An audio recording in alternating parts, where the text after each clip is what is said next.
Hello friends! Welcome sa isa na namang episode ng Pinoy Blade Chat. Ngayon kasama natin Mr. Blades and Beers, Mr. Jason. Hi, good Kumusta? evening. Grabe yung mga cutting videos mo, bro. Iba, on a different level. Nakakakita tayo ng maraming cutting videos of cutting bottles, cutting rope, other things. Pero ikaw lang yung nakikita ko na nag-flips, may jumps, tapos may twirls at may ikot. Very exciting, very cinematic. My first question is, how did you start sa pagkahilig sa blades and cutting?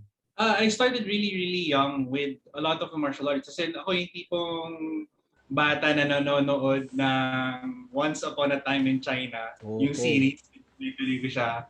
And then I discovered Bruce Lee and I started watching all of the movies. I got addicted to it. I was very active in sports talaga. Tapos I discovered martial arts. Kasi yung brother ko nun very active sa martial arts. So I started, some traditional arts. Nag-aikido muna ako. Did some modern arnis. Moved on to different arts. Tapos eventually, I got into sarian. Parang it was more close to what I was looking for. Kasi sarian is, it's short for sariling paraan. It's Filipino street fighting. So the concept was pretty much, like Bruce Lee's mindset na you can take all of the good things from different experiences and then you can take out the ones that you don't like. So parang, kumbaga, my training, even if I'm doing the same martial art with my training partners, my movement can be actually very different from the other person. Kasi kumbaga ako, may background ako sa weapons. Siya mas may background sa grappling. So his fighting style is actually very different from my fighting style. So parang yung mindset na ganun yung nag-stick sa akin. Eventually, with my background with martial arts, I tried jiu-jitsu, judo. A lot of these kasi focus on the martial aspect of things, di ba? Martial art. And eventually, I got attracted to looking for the art side of things.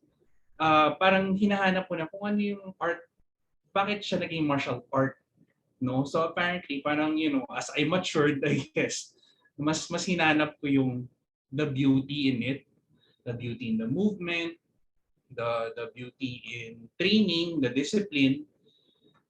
So parang I tried some forms of kung fu, did tai chi, tapos eventually I found capoeira. Because of yung sa Tekken noon, 'di ba? Eddie Gordo, sikat na sikat. Tapos a few years later, I discovered there was a group here pala. So I joined. And I trained capoeira for a very long time also.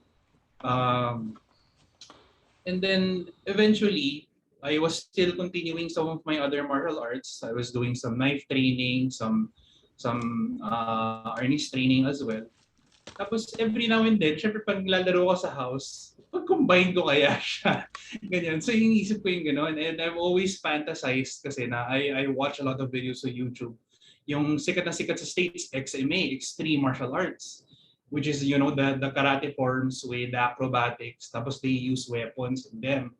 So ako personally, parang I wanted to try that. So when I started acquiring swords for myself also, ako kasi yung tipong use and abuse eh. When I acquire things, I don't like them just displayed here, no? I like actually using them and testing them. If it's really sharp, if it's really sturdy, kung nabugbog ko siya, okay lang. Actually, mas gusto ko nga na ganun siya.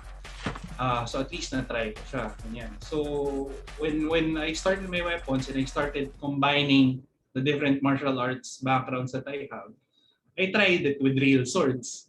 So I would slash the bottles, meat, ganyan. Tapos parang nag-evolve. It became a pastime for me. Mas lalo na nung nag-lockdown and everything. That's what I would do at home. And parang yung sinasabi ng mga old masters na parang the best thing to do talaga is you keep practicing what eventually you can apply in real life, or may it just be practice to perfect your form. Siyempre, in-incorporate to yung moves from other disciplines and now you're holding live weapons, swords. basically. Paano yun? Kino-choreograph mo ba yun? Step 1, step 2, step 3, or flow lang siya na ano? Paano siya?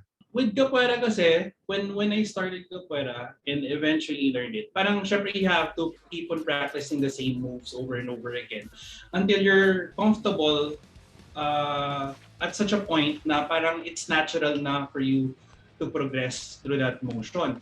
But when I started applying it with the swords, I had to be more conscious that it was a live blade. So, hindi na ako basta-basta pwedeng mag-flip lang kasi hindi ko alam kung baka mag-land ako dun diretso sa blade. A lot of the times, I would think of certain move to combine para yung momentum ko madadala for the motion. And then, syempre, I have to be conscious where the blade is pointing. Ginagawa ko, sometimes, I have some wooden swords naman. Magpa-practice muna ako ng motion.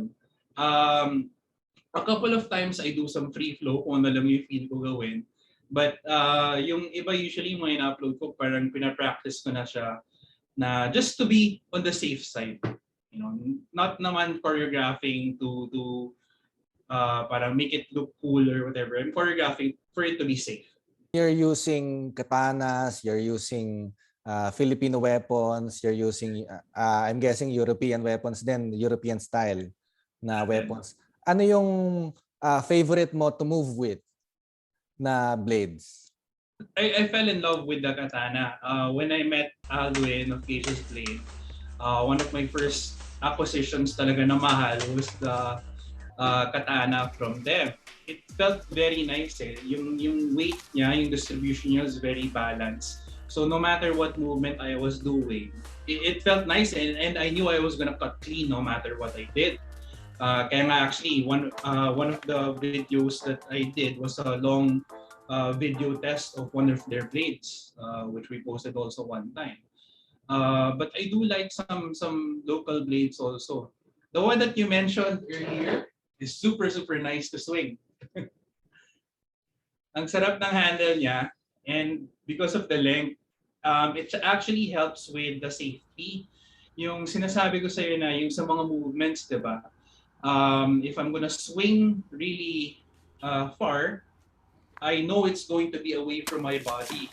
So if I do another motion, let's say I flip over it, I know it's not gonna be anywhere near me kasi the blade is long enough, it's far enough.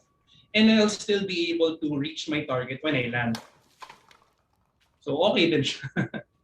Since nabanggit mo na yan, Zanzibar, sundang, kumaga Filipino Blades, punta na tayo sa Filipino Blades. Alin naman yung Filipino blade na una mong nakita na parang intimidating gamitin pero when you used it, wow, parang naturally nag-flow sa'yo? Siguro I'd have to say yung barong. Kasi ano siya eh, pag nakita mo parang wow, ang taba kasi bigla ng blade. Ang laki, and with the background that I had, diba, knives, thin, with the katanas, also very thin. Tapos yung barong, biglang palaki yung shape niya na ganun. Parang I wasn't used to it. Pero nung pag-swing ko na ganun, and the first time I cut was not even with a soft target. The first time I cut using it, I used a bamboo. So solid talaga pag isang slash ko na, cut it like it was paper. I was very impressed. Parang gets mo kagad yung gano'n siya ka-powerful, no? Kahit very small and stubby siya. Yeah, taba niya bigla. This one is from BCI. You're used to moving, 'di ba? Kumbaga movement ng walang weapons and then now with weapons, you're used to movement. Ano kaya yung pwede mong i-share na tips para sa mga ibang practitioners or gusto mag-aral ng ganyan with the use of Filipino weapons? Ano kayang mabibigay mo sa kanilang tips on how to choose the blades or the weapons or how to move or how to hold it? You know, honestly, especially with the background that I've had and with a lot of horror stories that we hear around, I would always still say to seek for professional knowledge. No, if you can have a professional class. Everyone's doing online now. Even martial arts schools do online class now. Just do a couple of sessions with them before you actually do it on yourself. I know it's easy right now. Ang dami-daming YouTube, ang daming Facebook pages. You can just watch videos. But a lot of these things could be misinterpreted. A lot of these things could be, if you have no background in martial arts, parang a simple twist of the hand, a simple grip can be, parang hindi mo siya maiintindihan until you actually hold the sword or until you actually have a professional teach you the difference. Ganyan. So, I think go through that proper path. Madami namang mga resources or ways na yun. But after that, then ako, honestly, a lot of the things that I go around with, of course with the help na rin of my background, I actually get wider information with the internet. There's a lot of downloadable PDFs. I do watch a lot of videos on YouTube. Ang dami ng shows na sikat ngayon on weaponry and bladesmithing, and that's what I follow. But safety first, always. Safety first. So if you can get, and again, ang daming resources in the internet right now. If you can get just practice swords, practice knives, you can always invest in one. If you do have bladed lang kaagad, parang yung mga practice ng mga nagbabalisong before na wala pang mga fake na blade na balisong before, ginagawa, ilalagay lang ng masking tape yung mga blade as an extra precaution. You can do that with the real blades too if you're just practicing your forms and other things.